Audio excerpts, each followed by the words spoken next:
What happens when you come out of the void?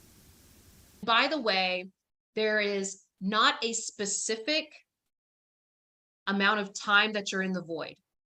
What I will say is that the more you resist being in the void, like the more that you don't surrender to the process of it, the longer it takes. Because you keep pushing it out more and more.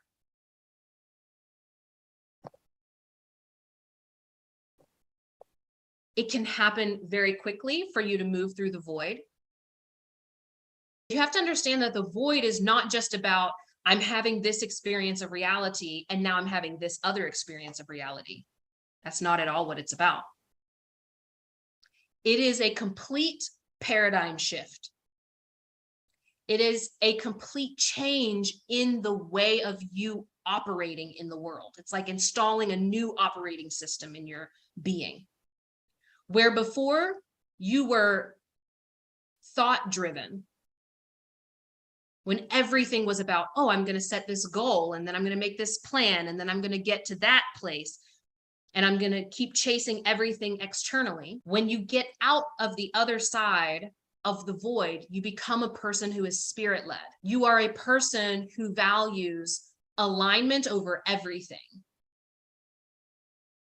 Because you understand that when we do what's in alignment for us, as well as for others, it has an omni-benefit. It benefits everyone, win-win. And we're no longer attached to how things look. Under this waiting period right here that you're talking about is the most important thing that you need to understand. Our society has sold us the lie that what matters most in a creative cycle is the doing, is when it looks like stuff is happening.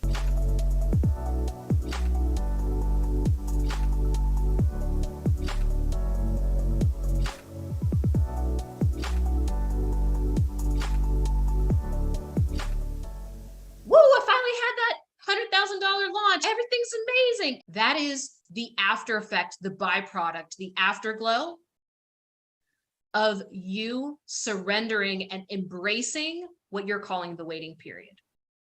It's the stillness. It's when you can feel inside like something is coming. I just know. I don't understand why it's not in my reality yet, but it feels like it should be here and it feels like I should be doing something. This is when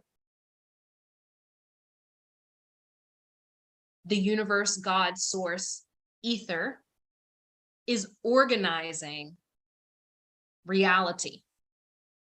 It's when certain experiences and other events are happening that actually allow for you to align, right? It's like you arrive to the train station. Actually, I've never ridden a train. I just assume that this is how it's like. I said that and then I was like, damn, I'm actually not speaking from experience because I've never been on a train. But this is how I assume. I use an airport because I fly. You arrive at the airport and now you're waiting for your plane to come. You get there, you're waiting on your pathway to open. You're waiting on your plane to come and pick you up. But what are you doing while you're waiting? So this is the part that I think people really misunderstand about surrender. They think that, oh, to surrender means I'm just going to sit in my house and just wait for abundance to find me. I'm just going to wait for my love to show up, knock on my door. Why isn't it here yet, Makosi? That's not how any of this works. Because while you are in surrendering, you are still expressing. Your responsibility, we're calling it expressing, but it can be aligned action. And sometimes it actually is, if you are taking entirely too much action, sometimes it's actually just slowing down and having space. But you are focused on your expression. I will give you a really good example of this.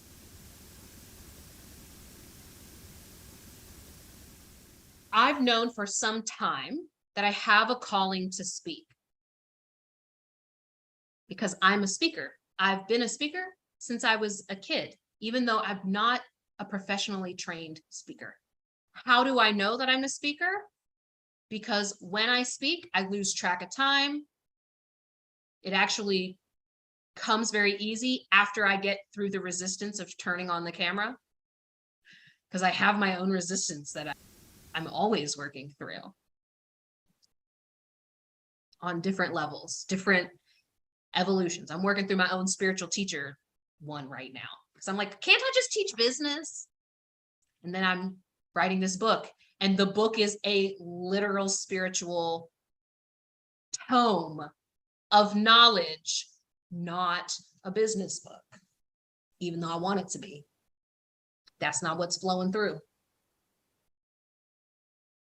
no matter what I want. Have I spoken on stages? Not in the way that I think I should be yet, right? However, in the process, in the waiting period of that, what have I been doing? What has been the aligned action? Number one, I've been in my Instagram stories speaking. I've been on a gazillion podcast interviews. I've lost track. I don't even know how many I've done. I have one as soon as we finish off of this, actually. Got another one. They have no goal. I don't have a goal for them right now, but they are part of my expression. So I'm honing in on that and continuing to express. What happens as you are allowing yourself to express? Because it's not just enough to be like, okay, I'm a speaker, but then you don't let it come out. No one sees it. That's not enough. It's meant for you to serve. It's meant for you to share with others. So in the process of showing up as a speaker, before I'm actually a speaker, other people start seeing, oh, this is a speaker. And then opportunities start showing up, really insane ones that don't make any logical sense.